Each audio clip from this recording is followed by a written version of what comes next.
Hello friends, welcome to A G classes. इस सीरीज में हम 80 शब्द प्रति मिनट की गति से डिक्टेशन करेंगे जो हिंदुस्तान पत्रिका से ली गई है।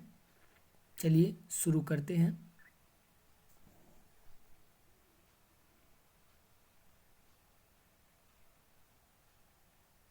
रेडी।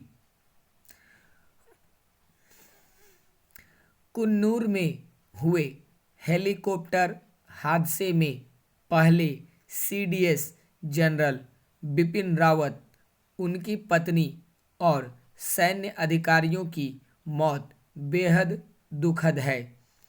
पर्याप्त सावधानी और तैयारी के बावजूद हुआ यह हादसा विस्तृत जांच की मांग करता है। सेना इसकी विस्तार से जांच करेगी और इसके कारण भले ही बहुत स्पष्ट रूप से देश के सामने आए, लेकिन सेना को इतना तो सुनिश्चित करना ही होगा कि ऐसे हादसे की नौबत फिर न आए।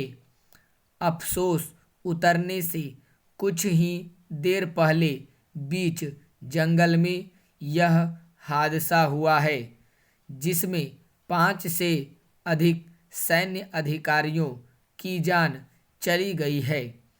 यह एक ऐसा हादसा है जिसकी चर्चा आने वाले कई दशकों तक होती रहेगी।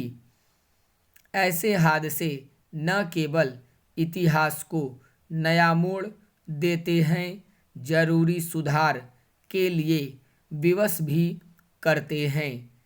यह देखने वाली बात है कि क्या MI-17 देश का सबसे सुरक्षित हेलीकॉप्टर है। क्या यह सच है कि इस ब्रांड के हेलीकॉप्टर 6 से अधिक बार परेशानी का कारण बन चुके हैं या दुर्घटनाग्रस्त हो चुके हैं। क्या यह सही है कि 40 से ज़्यादा लोगों की मौत इससे जुड़े हादसों में पहले हो चुकी है। अब विश्वसनीय माने जाने वाले इस हेलीकॉप्टर की गुणवत्ता को नए सिरे से जांच लेना चाहिए।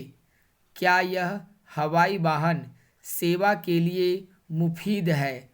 भारत की गणना दुनिया में सक्षम अर्थव्यवस्थाओं में होने लगी है। हम सैन्य मामलों में भी कतई अभावग्रस्त नहीं हैं। अतः देश में विशेष रूप से विशिष्ट लोगों की सुरक्षा और संसाधनों से कोई समझौता नहीं करना चाहिए। हवाई उड़ानों या कहीं पहुंचने की जल्दी से ज़्यादा ज़रूरी है सवारियों की सुरक्षा। हवाई यात्राओं को दुनिया में सबसे सुरक्षित यात्राओं में गिना जाता है, क्योंकि इन यात्राओं की सुरक्षा को 16 आना सुनिश्चित करने का प्रावधान तय है। क्या इस हादसे में सुरक्षा संबंधी किसी प्रावधान से समझौता किया गया था?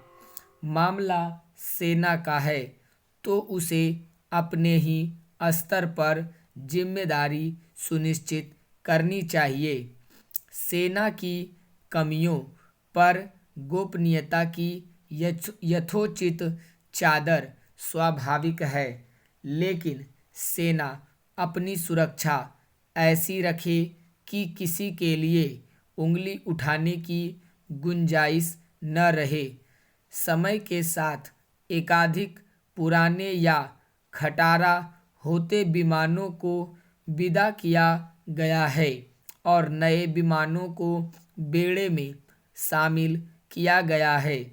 अब जरूरी है कि उन विमानों या हेलीकॉप्टरों को भी परखा जाए जिनका उपयोग सेना अपने आवागमन के लिए करती है। भारत विशाल देश है और तरह तरह की सीमाओं से घिरा है। कहीं बर्फ की चादर है, तो कहीं ठोस पहाड़ियाँ, तो कहीं घने जंगल, तो कहीं विशाल सागर। ऐसे तमाम मोर्चों पर सैन्य अधिकारियों को जाना पड़ता है और उनकी यात्राओं में पहले की तुलना में ज़्यादा इजाफा हुआ है। सेना की सक्रियता इसलिए भी बढ़ी हुई है क्योंकि भारत एकाधिक सीमाओं पर सीधे तनाव के रूबरू है। अब समय आ गया है जब कोताही की रत्ती भर गुंजाइश न छोड़ी जाए। एक एक भारतीय की जीवन बहुमूल्य है और उसमें भी एक एक जवान का जीवन तो अनमोल है।